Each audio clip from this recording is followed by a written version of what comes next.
in the book of Genesis, chapter 2, verse 24. I want to paraphrase it. And it says that the man shall leave his father and his mother, and shall cleave unto his wife, and they two shall be one flesh. Literally speaking, this verse of the scripture places a responsibility that seems to be a single-sided gender responsibility for the male or for the men only. And then it appears to be that it is only the man who has the responsibility, or whose onus it is, to leave their father, to leave their mother, and to cleave to their wives. But it is also important that I bring this to light. Maybe, let me say, in my opinion, that marriage is not a one-sided affair. It takes two to tango, a man and a woman, to come together as a unit, as one, in holy matrimony. And so in the Bible is saying that the man should leave his father and leave his mother and cleave to his wife. Responsibility also has this effect or plays this role in the life of a woman. It is also important that a woman should also leave her father, leave her mother, and then cleave unto her own husband. Flip the coin to the other side. The woman ought also to leave her father, leave her mother, and cleave to her husband.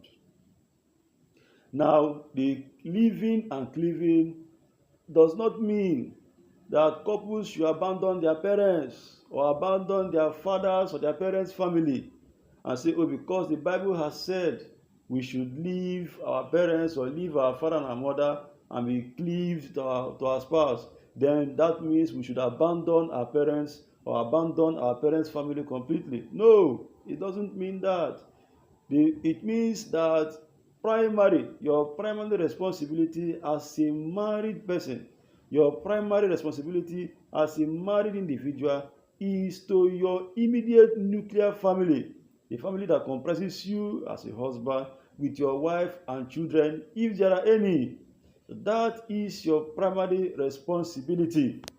Couples should not be the type of people who place priority, on their parents' family over their own immediate family they are trying to raise. I see.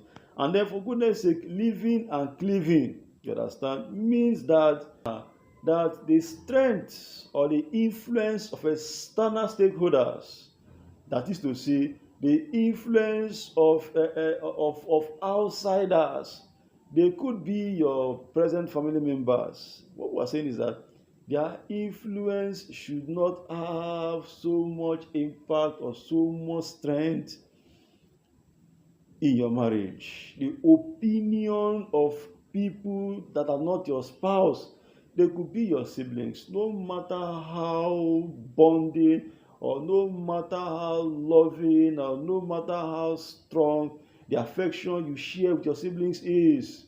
I see. That should not override or override. I see now.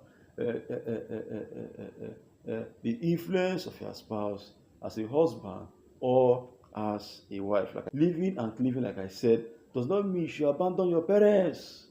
Living and cleaving does not mean you should abandon your siblings. And cleaving does not mean you should neglect your friends. You understand now? Living and cleaving does not mean you should neglect or treat with negligence the church. No. What I'm saying is that for you to live and cleave, you have to make your spouse, your present nuclear family that you are trying to build, your most biggest priority. Thus, living and cleaving is not just for the men alone. Women are expected to live and cleave to their husbands. God bless you.